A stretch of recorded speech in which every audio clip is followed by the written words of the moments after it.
Pour la toute première fois à l'Université du Burundi, dans la faculté des sciences, il a été célébré ce vendredi 10 novembre 2023 la journée mondiale dédiée à la science sous le thème Les sciences fondamentales au service des communautés et du développement durable. Prudence Bararunyeretse, doyen de la faculté des sciences, dit que cette faculté a préféré partager les grandes réalisations avec le public. Nous partageons cette journée avec le public pour présenter nos grandes réalisations et nos perspectives d'avenir.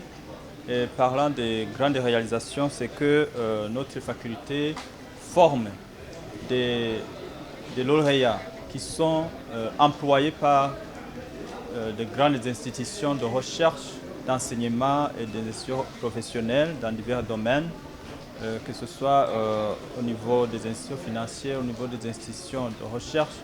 Et beaucoup d'institutions ils sont bénéficiaires de nos programmes de formation.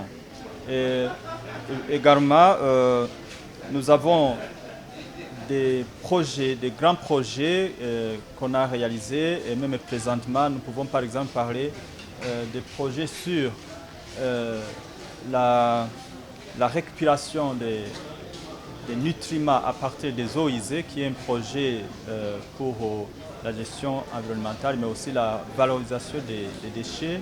Nous avons des projets de formation sur la télédétection et avec la visée de servir dans les programmes de reboisement.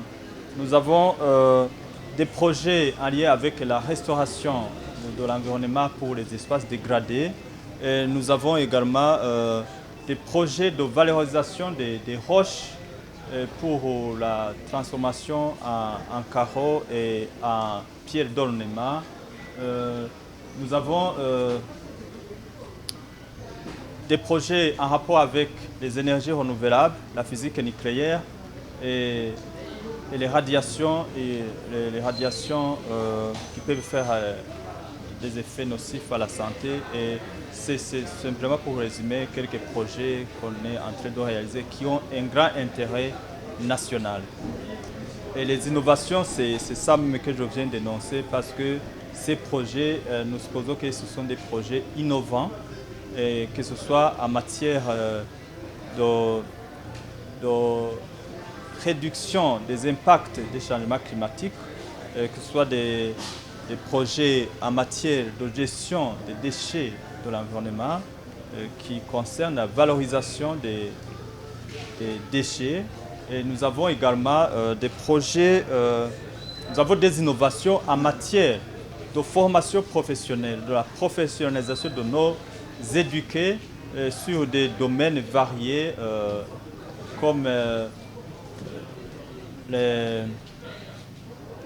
cultures hydroponiques, l'ombriculture, l'hériciculture, l'alevinage. Tout ça sont des projets que nous sommes en train de penser qui peuvent servir particulièrement pour ce qui est même du thème d'aujourd'hui, qui est la science au service des communautés et du développement durable.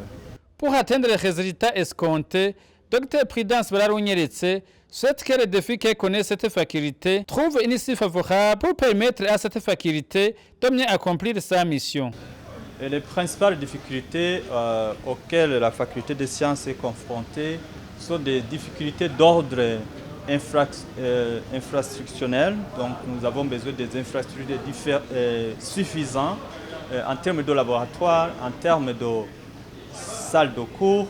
Nous avons également des difficultés d'ordre technique et en ressources humaines, parce que nous avons un nombre insuffisant de ressources humaines qui puissent être à mesure de répondre aux exigences en matière d'enseignement, de recherche et d'encadrement des étudiants pour tout ce que nous pensons faire.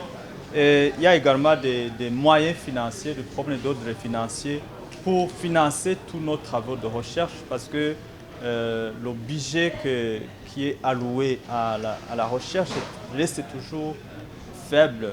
Et pour ce qui est des enseignants, comme il y en a beaucoup qui vont en retraite, nous avons un problème de relève académique. Et nous pensons donc qu'il faudrait en former davantage pour pouvoir répondre aux besoins de relève académique. Parmi les perspectives d'avenir, la faculté des sciences à l'Université du Burundi compte entre autres renforcer la coopération avec les partenaires techniques et financiers pour appuyer les programmes de formation et de recherche. D'abord, en ce qui est des ressources humaines, nous pensons renforcer la formation de troisième cycle, la formation de master pour avoir des assistants qui peuvent nous aider dans l'enseignement, la formation de niveau doctorat pour venir appuyer dans l'enseignement. D'autres perspectives, c'est que nous voulons ouvrir d'autres filières qui n'étaient pas encore là, les programmes de formation qui n'étaient pas encore là, alors qu'ils doivent répondre aux besoins nationaux et de développement durable. Ici, je veux dire par exemple un master en ressources géologiques et minérales. Et nous pensons ouvrir cette filière d'ici une année. Nous pensons aussi que nous devrions avancer rapidement vers les programmes de formation et de recherche en microbiologie, génétique et biologie moléculaire. Et nous pensons aussi renforcer les capacités de recherche en matière de physique nucléaire, en matière d'astronomie. Ça se trouve dans le plan. Nous pensons également renforcer la coopération avec d'autres partenaires techniques et financiers pour appuyer nos programmes de formation et de recherche. Nous pensons également communiquer davantage pour informer le public des réalisations de notre faculté, beaucoup plus en touchant le domaine industriel, les entreprises bénéficiaires de nos réalisations, mais qui semblent ne pas être connectées avec nous. Et avec ça, nous voulons que la formation que nous dispensons ici soit alignée avec les besoins du monde professionnel et aussi avec les besoins du développement du pays.